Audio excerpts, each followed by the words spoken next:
उस दिन सवेरे 8 बजे मैं अपने शहर से दूसरे शहर जाने के लिए निकला। मैं रेलवे स्टेशन पहुंचा, पर देरी से पहुंचने के कारण मेरी ट्रेन निकल चुकी थी। मेरे पास दोपहर की ट्रेन के अलावा कोई चारा नहीं था। मैंने सोचा कहीं नाश्ता कर लिया जाए। बहुत जोर की भूख लगी थी। मैं होटल की ओर जा रहा था। अचानक रास्ते में मेरी नजर फुटपाथ पर बैठे 2 बच्चों पर पड़ी। दोनों लगभग 10-12 साल के रहे होंगे। बच्चों की हालत बहुत खराब थी।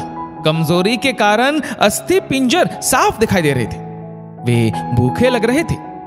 छोटा बच्चा बड़े को खाने के बारे में कह रहा था और बड़ा उसे चुप कराने की कोशिश कर रहा था। मैं अचानक रुक गया। दौड़ती भागती जिंदगी में पैर ठहर से गए। जीवन को देख मेरा मन भर आया। सोचा इन्हें कुछ पैसे दे दिया जाए।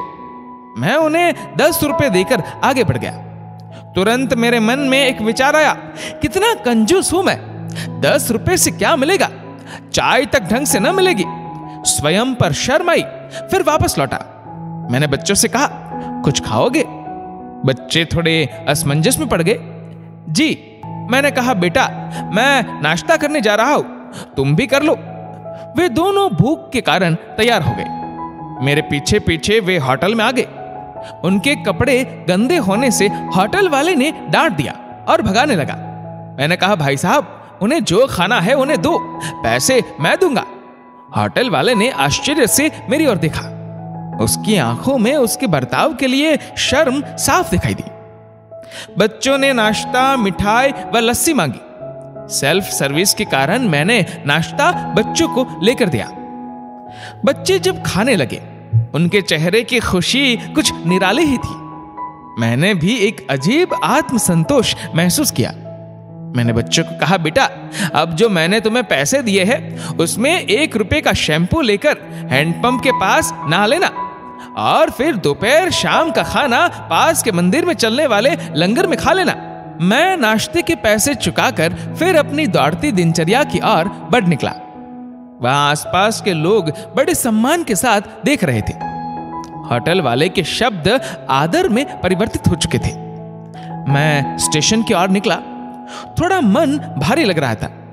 मन थोड़ा उनके बारे में सोचकर दुखी हो रहा था। रास्ते में मंदिर आया। मैंने मंदिर की ओर देखा और कहा कि हे भगवान, आप कहां हो? इन बच्चों की ये हालत, ये भूख, आप कैसे चुप बैठ सकते हैं? दूसरे ही क्षण मेरे मन में विचार आया, अभी तक जो उन्हें नाश्ता दे रहा था वो कौन था? क्या तुम्हें लगता है तुमने वह सब अपनी सोच से किया? मैं स्तब्ध हो गया। मेरे सारे प्रश्न समाप्त हो गए। ऐसा लगा जैसे मैंने ईश्वर से बात की हो। मुझे समझ आ चुका था, हम निमित्त मात्र हैं। उसके कार्यकलाप वो ही जानता है, इसलिए वो महान है।